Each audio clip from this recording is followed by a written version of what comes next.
louvar o Senhor com palavras. São gemidos que palavras não podem explicar. Ele leva ao Pai as minhas intercessões.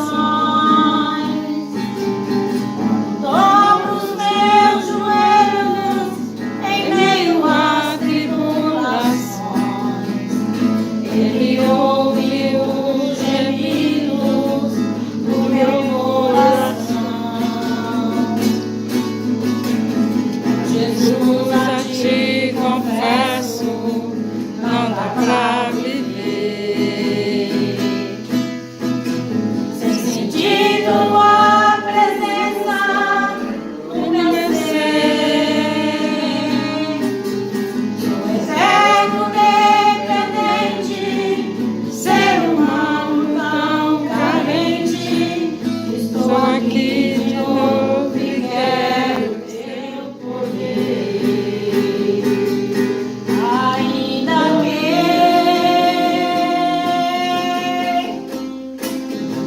pra te servir, Jesus, eu tenho aqui chorar.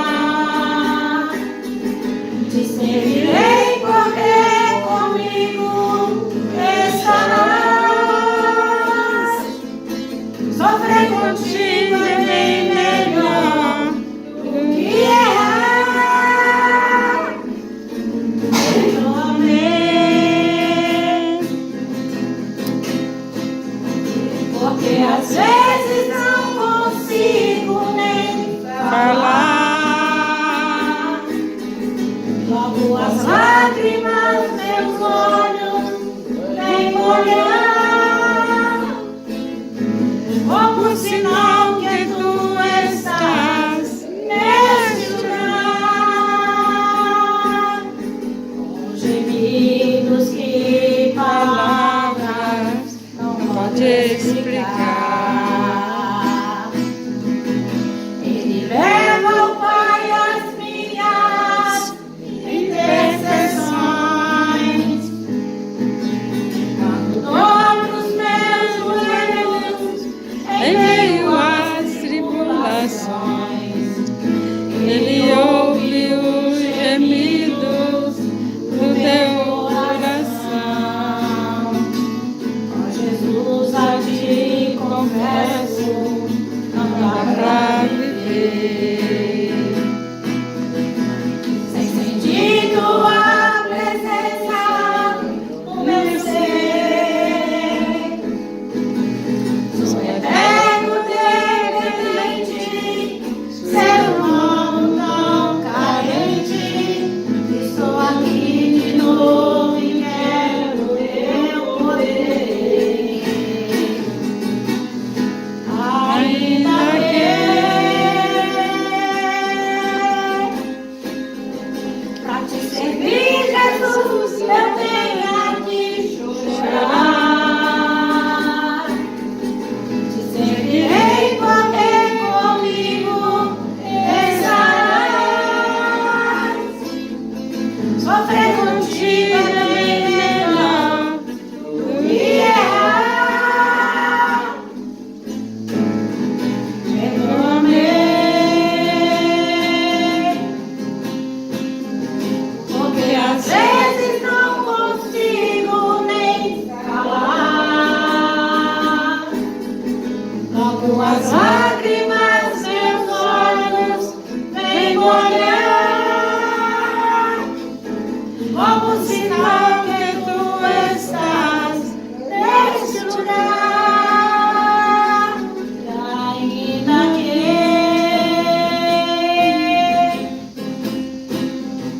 pra te servir, Jesus, eu tenho aqui chorar. Te servirei porque comigo estarás. Sofrer contigo é bem melhor do que errar. Perdoa-me,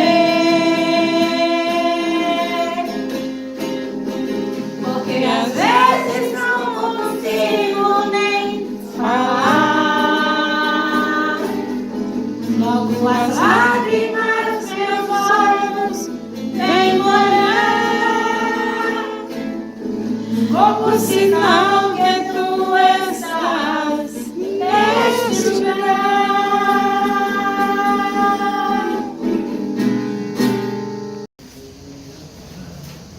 A paz do Senhor, igreja. Mais uma vez, motivo de muita alegria poder estar aqui trazendo a palavra do nosso Senhor Jesus Cristo através do Evangelho. Hoje vamos falar um pouco de alegria aqui também na nossa explanação. Mas antes de iniciarmos o nosso estudo, eu convido a igreja para que possamos fazer a nossa oração ao Espírito Santo. Amém? Amém. Meu Deus, meu Pai amado, em nome de Jesus Cristo, rogamos a Ti, Senhor, pelo Teu Espírito Santo, pelo nosso Consolador, aquele que nos dá o entendimento, aquele que nos guia no caminho da fé, da esperança, da salvação, o caminho espiritual, Senhor. Ele esteja aqui conosco, derramando todo o entendimento, tanto nesse que vos fala, quanto para todos que escutam o Teu Evangelho, a Tua Palavra, os Teus ensinamentos. Que a palavra de hoje possa frutificar no coração de cada um de nós e produzir frutos para Jesus, para a honra, glória, louvor e adoração do nosso Senhor Jesus Cristo. Amém. Amém? Convido a todos então para que possamos continuar o estudo da primeira epístola de Pedro que nós iniciamos no domingo passado. E hoje nós vamos estar lendo do versículo 3 ao versículo 12. Então é a primeira Pedro, capítulo 1, versículo 3 a 12. Amém. Amém?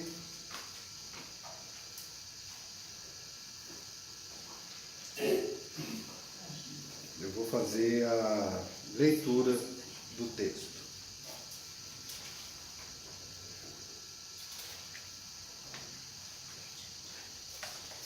Bendito o Deus e Pai de nosso Senhor Jesus Cristo, que, segundo a sua muita misericórdia, nos regenerou para uma viva esperança, mediante a ressurreição de Jesus Cristo dentre os mortos, para uma herança incorruptível, sem mácula, imarcessível, reservada nos céus para vós outros, que sois guardados pelo poder de Deus, mediante a fé, para a salvação, preparada para revelar-se no último tempo. Nisso exultais, embora no presente, por breve tempo, se necessário, sejais contristados por várias provações, para que, uma vez confirmado o valor da vossa fé, muito mais preciosa do que o ouro perecível, mesmo apurado por fogo, redunde em louvor, glória e honra na revelação de Jesus Cristo, a quem, não havendo visto, há mais, no qual, não vendo agora, mas crendo, exultais com alegria indizível e cheio de glória, obtendo o fim da vossa fé, a salvação da vossa alma. Foi a respeito desta salvação que os profetas indagaram e inquiriram, os quais profetizaram acerca da graça a vós outros destinada, investigando atentamente qual a ocasião ou quais as circunstâncias oportunas indicadas pelo Espírito de Cristo, que neles estava, ao dar de antemão testemunho sobre os sofrimentos referentes a Cristo e sobre as glórias que os seguiriam. A eles foi revelado que não para si mesmo, mas para vós outros, ministravam as coisas que agora vos foram anunciadas por aqueles que, pelo Espírito Santo enviado do céu, vos pregar o Evangelho, coisas essas que anjos anelam perscrutar. Amém? Então vamos lá.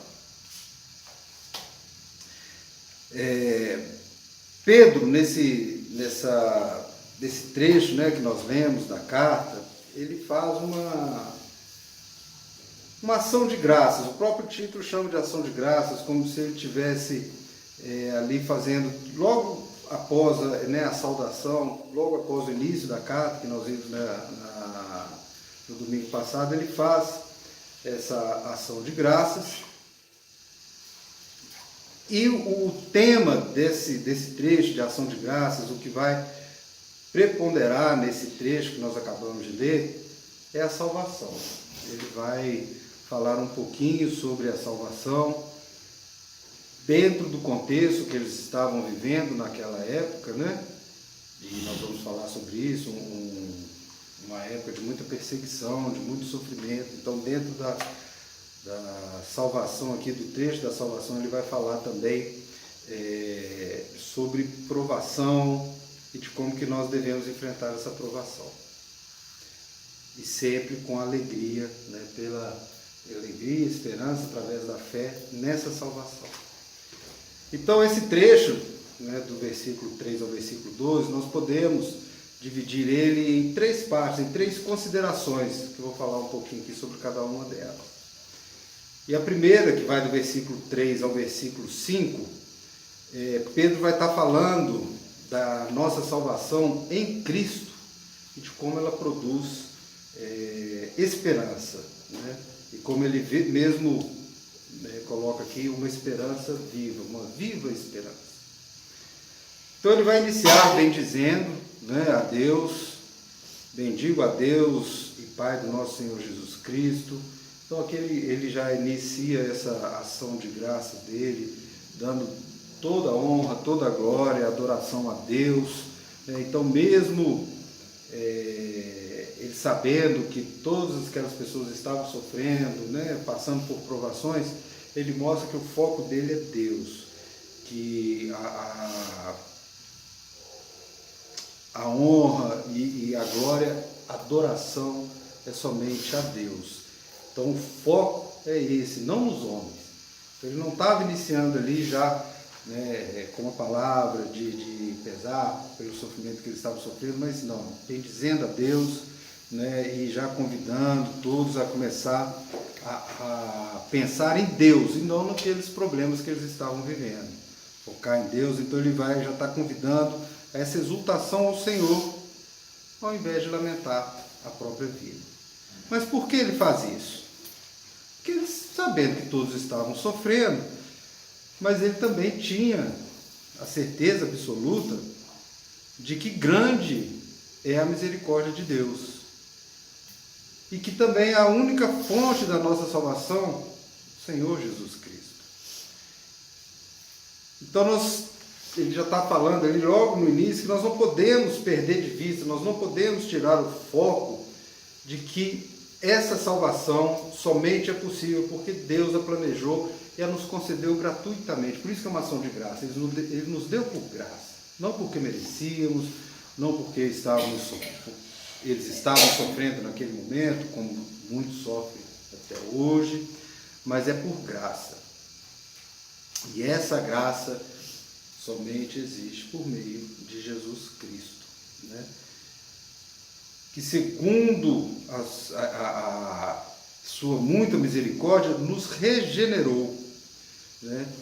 Então a iniciativa, o poder que transforma o novo nascimento de cada um de nós, depois que nós aceitamos a Jesus Cristo como nosso Senhor e Salvação, ela é fruto dessa misericórdia, ela é fruto da ação do Espírito de Deus, né? O poder do novo nascimento nos foi dado pelo Espírito quando nós decidimos depositar em Cristo a nossa fé. Por isso que ele traz essa expressão de que nos regenerou para uma viva esperança, ou seja, regenerou, ou seja, tem outras traduções que ao invés de regenerar, traduz como nascer de novo, como também a gente ouve muito falar, mas o sentido é esse mesmo, é nos regenerar, é nos tornar uma nova pessoa, uma nova mentalidade, através do amor, da misericórdia de Deus e através de Jesus Cristo. E essa regeneração, o novo nascimento, segundo o texto aqui de Pedro, ele tem dois propósitos, né? Tem dois motivos. O primeiro é esse que nós acabamos de falar, para uma esperança viva, por meio da ressurreição de Jesus Cristo dentre os mortos. É o que ele fala aqui, mediante a ressurreição de Jesus Cristo dentre os mortos. Esse é o primeiro propósito. Então, quando cremos na realidade da ressurreição, temos nossa esperança fortalecida. A ressurreição é a garantia de que tudo que a gente acredita, de toda essa fé, de tudo que os nossos trabalhos para o Senhor, eles não vão ser em vão. Eles têm um propósito. E esse propósito é essa esperança viva, né? A nossa esperança, como naquele momento, nós temos que lembrar que tinha ainda pouco tempo que Jesus tinha crucificado, então a nossa esperança ela não morreu na cruz. Muito antes, pelo contrário, ela está viva e está no nome de Jesus. Então, é uma viva esperança. Essa palavra viva esperança, ela vem justamente para fazer esse confronto, né, da crucificação de Jesus, mas ela era viva na ressurreição, que é a base da nossa fé, e que era a base que eles estavam ensinando para aquelas pessoas naquele momento, da ressurreição de Jesus, e mostrando que era através da fé, e era através do Espírito Santo que eles iriam acreditar na ressurreição e nessa esperança viva. E o segundo propósito é o que ele coloca aqui no versículo 4. Né? Nós somos regenerados, né, para uma viva esperança, para uma herança incorruptível, sem mácula, imarcessível, reservada nos céus para nós. Então Pedro está nos ensinando que essa esperança viva é para a salvação futura, é para uma herança. É para uma herança incorruptível, ou seja, é uma herança que não se estraga, que não perece, incorruptível, que ela não acaba. E ele continua falando, mas antes é importante que a gente tem que entender que essa herança, ele usa a palavra herança justamente para confrontar com a herança terrena, que acaba, muitas vezes acaba com ela até de maneira muito rápida, ela é perecível, né? Se você usufruiu daquela herança, ela vai acabar, mas a herança que se apresenta para nós através da salvação no sangue de Jesus, ela é incorruptível. Incorruptível nesse sentido, de não acabar, de não estragar, não se corromper, sem mácula, ou seja, ela é absolutamente limpa, ela não pode ser manchada, ela é imaculada, nada pode estragá-la. E ela é imarcessível, ou seja, imarcessível é aquilo que não perde valor. Imarcessível, não perde valor. Ao contrário também da herança terrena, que o tempo passa e ela vai perdendo valor. Essa herança que Pedro está nos mostrando aqui, né, através da regeneração, é uma herança que não perde valor. Então, assim, o seu valor é eterno, ela é reservada nos céus para nós outros, ou seja, ela é uma herança futura, é uma graça futura e que não vai acabar. Que ela é guardada, que aí já vai lá no versículo 5, ela é guardada pelo poder de Deus, ou seja, ela não vai sumir, ela não vai desaparecer, porque ela é guardada por Deus. Essa nossa herança está lá guardada por Deus. Então a salvação, ela, mediante a fé, é o que ele fala, ela é guardada por Deus mediante a fé para a salvação, preparada para revelar-se no último tempo. Então, se nós temos fé, a nossa salvação está guardada, a salvação não se perde. Até o último tempo, e esse tempo que a gente não sabe quando vai ser, e no final desse texto eu volto a falar um pouquinho disso, que Pedro traz uma passagem muito interessante. Então, com essas palavras, Pedro está usando assim, uma forma de tomarmos posse dessa esperança através da fé e ela ser fortalecida, né? Para que aquelas pessoas que estavam sofrendo, que estavam passando por aquelas provações, pudessem ter essa certeza de que mesmo sofrendo, a esperança, a fé, a herança deles estava guardada por Deus e ela é intocável. Se mantendo a fé, nada os faria perder essa herança. E nós temos que, dentro desse contexto, entender que Pedro sabe o que ele estava falando, porque Pedro sofreu muita perseguição, nós vamos falar disso agora, do versículo 6 ao versículo 9. Então, esses primeiros 3 versículos, de 3 a 5, então Pedro está falando de como, né, a nossa salvação em Cristo produz essa esperança e a certeza de que ela está muito bem guardada por Deus. E agora, do versículo 6 ao versículo 9, é que Pedro vai falar muito que, mesmo passando por provações, mesmo sofrendo, igual aquele povo estavam sofrendo, que a nossa salvação em Cristo, ela produz alegria. É o que ele fala quando ele começa aqui no versículo 6. Nisso exultais.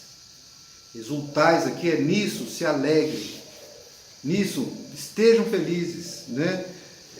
A nossa salvação está garantida, a nossa esperança está vivo com Cristo. Só que eles estavam sofrendo, eles estavam sendo perseguidos, eles eram mortos, espancados, né? Sofriam ali torturas.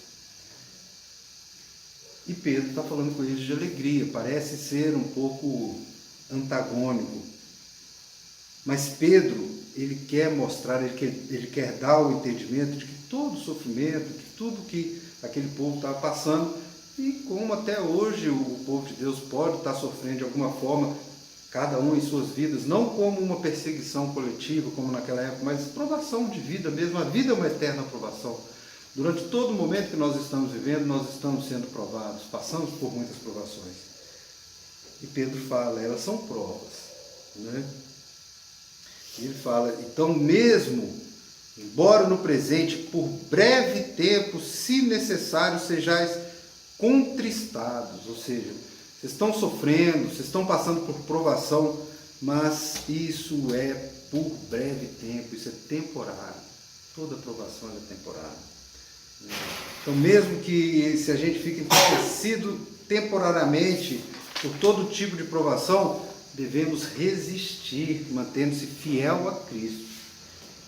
Uma coisa é você passar por uma provação e achar que não... É aquelas pessoas que querem barganhar com Deus, né? Me ajuda enquanto eu estou no sofrimento, e se continua sofrendo, é porque Deus não existe, ou porque Deus não é bom, ou porque Deus não olha por ele. Não. Pedro está falando que é justamente o contrário. Toda provação ela tem um tempo, mesmo que seja o tempo terreno. E nós temos que entender aqui que ele está apontando para o futuro, ele está apontando para a salvação eterna. Ele fala, resistam. E ele sabe do que ele está falando. Porque Pedro passou por muita provação. Pedro passou por muito sofrimento. Nós já falamos aqui no domingo passado do tanto que Pedro era uma figura controversa, mas ao mesmo tempo era talvez a mais próxima de Jesus, era que tinha o nome mais citado. Foi Pedro quem teve que negar a Jesus, e ele com certeza sofreu muito, passou por provações muito fortes, por aquilo que ele teve que fazer, temendo a própria vida, mas se arrependeu, e depois ele nunca mais negou Jesus, e ele foi perseguido. E a própria Bíblia, né, em Atos dos Apóstolos e no Novo Testamento, mostra que ele apanhou, ele foi chicoteado, ele foi preso, mas nunca mais negou, e sempre com alegria, sempre exultando a salvação em Jesus. A tradição, isso não está na Bíblia, mas a tradição da igreja, né, da igreja primitiva, relata inclusive que ele foi crucificado de cabeça para baixo, né, no seu martírio, no martírio de Pedro. Então o que ele está dizendo é que a provação dói, que a gente acaba entristecendo, mas a glória que Deus produz, ela vai nos conceder sua graça para enfrentarmos toda e qualquer situação. Tendo essa certeza, nada, nem ninguém nos poderá separar do amor de Deus que está em Cristo, nosso Senhor. Tanto que no verso 7, Pedro afirma que os que sofrem e permanecem firmes possuem fé extremamente valiosa. Olha o que ele fala: para que uma vez confirmado o valor da vossa fé, ou seja, vocês conseguem superar toda provação sem abandonar a fé, continuando crendo em Jesus, o valor da vossa fé é muito mais precioso do que o ouro perecível apurado por fogo. Ou seja, ele está falando, o ouro naquela época era o que tinha de mais valioso entre as coisas do mundo, entre as coisas humanas. E ele está falando que a fé é muito mais valiosa do que isso. Então toda dor, todo sofrimento, ele vai ser transformado, como ele conclui aqui, redunde, ou seja, se transforme, se conclua em louvor, glória e honra na revelação de Jesus Cristo. Então, toda essa dor será transformada em louvor, glória, honra, quando Cristo for revelado para nós na salvação. A dor, ela pode ser grande, ela pode ser inevitável, mas quando seguimos a Cristo fielmente, Ele nos ajuda a superar. Então, e essa dor que Pedro está falando aqui, é uma dor causada pela provação da fé, não castigo pelo pecado, não tem nada a ver com isso. Pedro, em momento nenhum nessa passagem, ele está falando que é aquele cristão que sofre porque ele pecou, como muitos querem ensinar, como muitos tentam colocar nas costas do cristão, de que se ele está sofrendo é porque ele não tem fé profunda, ou porque ele está em pecado, ou porque ele está fazendo alguma coisa. Não. O que Pedro está mostrando aqui para todos aqueles que estavam em sofrimento, como ele também, sofrendo perseguição, é de que essas provações, essa dor, ela é provação de fé e não castigo. Porque nós estamos tratando de fé, de salvação. Então, o que a gente pode entender aqui quando ele continua falando: a quem não havendo visto há mais, no qual não vendo agora, mas crendo, exultais com alegria indizível e cheio de glória. Então, quando essa aprovação vier, o que ele está falando aqui? Ame a Cristo. Mesmo sem vê-lo, ame-o, porque ele também te ama. Creia. Então ele está vendo aqui, ame, creia em Cristo. Ele se prometeu presente. É promessa de Jesus que ele vai estar conosco todos os dias e que nós somos herdeiros dele no céu. E alegre-se. Então ele fala aqui, mesmo não havendo visto, amais, mesmo não vendo, crendo e exultais com alegria. Então, mesmo se estiverem passando por provação, sigam esses 3 passos importantes que Pedro nos ensina. Continue amando a Cristo, continue crendo em Cristo e continue alegrando-se em Cristo. E você pode seguir fazendo essas coisas mesmo em meio às lutas da vida, porque você está alcançando o alvo da sua fé, que é a salvação da sua alma, que é o que Pedro está nos ensinando. Tudo isso é para a salvação da nossa alma. É que tem aquela passagem que todos nós conhecemos: de que adianta o homem ganhar o mundo inteiro e perder a sua alma? Então ame a Jesus, creia em Jesus e alegre-se em Jesus. Amém? E a terceira parte desse trecho que nós estamos estudando, que vai do versículo 10 ao versículo 12, Pedro nos apresenta aqui uma passagem muito interessante, onde ele traz esse entendimento de que a nossa salvação em Cristo sempre foi plano de Deus, mesmo antes, muito tempo antes da vinda de Jesus. Então Pedro que agora ele faz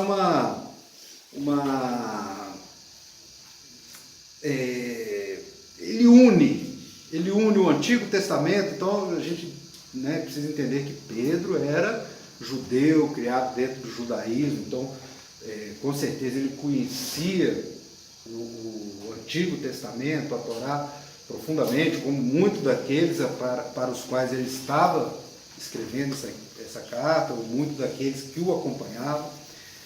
Então ele faz agora uma unção, uma união do Antigo Testamento com o Novo Testamento. Olha só. Foi a respeito dessa salvação que os profetas indagaram e inquiriram, os quais profetizaram acerca da graça a vós outros destinados. É aquilo que a gente escuta, eu particularmente aprendi muito com o pastor Caio Fábio, quando ele fala de Jesus sendo a chave hermenêutica para a gente ler, compreender e estudar o Antigo Testamento. Pedro está trazendo isso aqui. Quando ele volta lá nos profetas, e coloca assim que os profetas, eles indagaram, eles inquiriram, ou seja, eles tiveram a revelação de Deus, mas não a compreenderam. Deus naquele momento ele revelou, mas ele revelou em partes. Eles sabiam que existiria o Messias, eles sabiam que essa graça seria dada a nós, né? Mas eles não compreendiam em toda a plenitude. Tanto que o versículo 11 fala, olha, eles investigando atentamente qual ocasião ou quais as circunstâncias oportunas indicadas pelo Espírito de Cristo, que neles estava, ao dar de antemão testemunho sobre os sofrimentos referentes a Cristo e sobre as glórias que o seguiriam. Ou seja, eles tentavam atentamente investigar, entender, compreender, porque eles tinham o Espírito Santo com eles. O Espírito Santo revelava tudo que viria a acontecer, de que viria todo esse sofrimento, mas que após esse sofrimento viria a glória, e essa glória não seria no tempo deles, mas no tempo por vir, no tempo futuro, no tempo após a vinda de Jesus. Então eles procuraram saber, eles queriam saber essas circunstâncias, eles queriam saber quais os tempos, qual tempo isso aconteceria.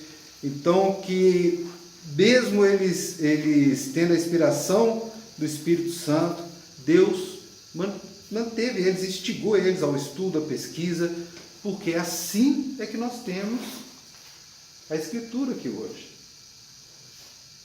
Eles tiveram esse mover do Espírito, de buscar compreender, de buscar entender, de escrever sobre isso. Isaías escreve muito sobre isso, os profetas, os grandes profetas escrevem sobre isso. Nós já tivemos aqui a oportunidade de estudar Ezequiel, a gente vê em várias passagens como que eles tinham aquela inspiração que apontavam para o Messias, mas eles não tinham a compreensão completa. Olha só, e Paulo finaliza mostrando que isso é plano de Deus, esse sempre foi o plano de Deus. De ir revelando por partes, para que se cumprisse a antiga aliança, para que nós tivéssemos todo esse conhecimento e ela se cumprisse em Jesus. Mas sempre revelando por partes. Olha o que ele fala. A eles, no versículo 12, a eles foi revelado que, não para si mesmos, mas para vós outros, ou seja, para nós, para aqueles que Pedro estava escrevendo, é que estavam ministrando aquelas coisas. Ou seja, eles tinham aquele entendimento do Espírito, mas não era para eles, era para por vir, para eles produzirem tudo que nós estudamos hoje. Vos foram anunciados por aqueles que, pelo Espírito Santo enviado do céu, vos pregaram o Evangelho.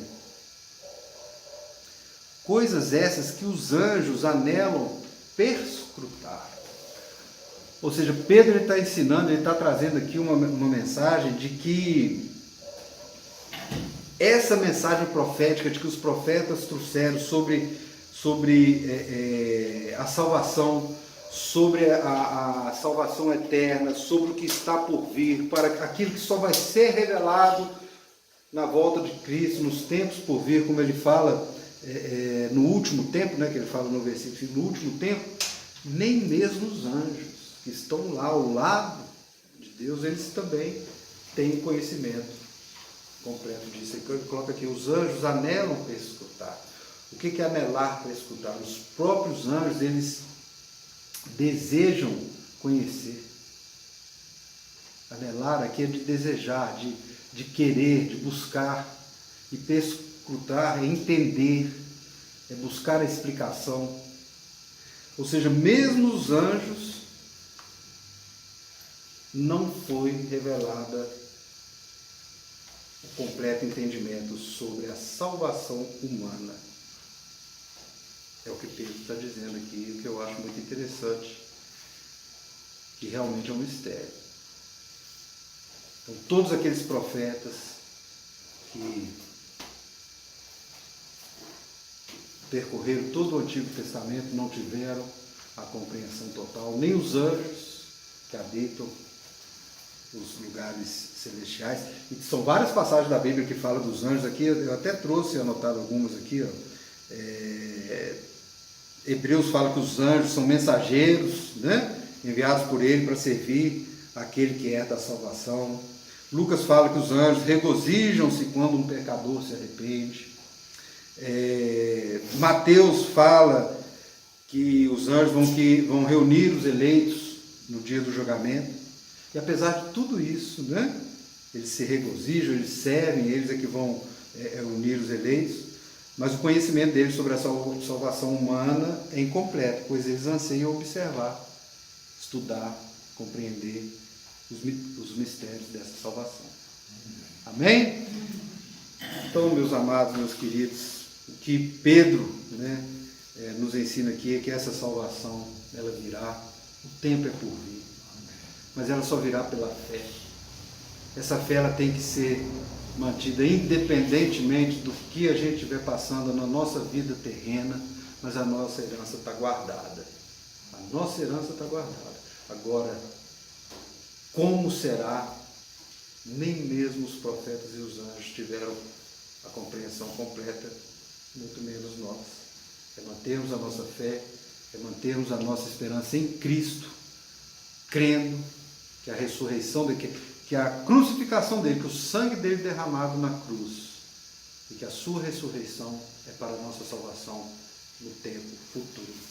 Então, concluindo, a nossa salvação em Cristo, ela vai produzir alegria, porque é assim que é o plano de Deus. Então, em meio às lutas, Cristo é a nossa esperança, nós devemos amar, crer, nos alegrar nele e aguardarmos o tempo por vir da nossa salvação. Amém?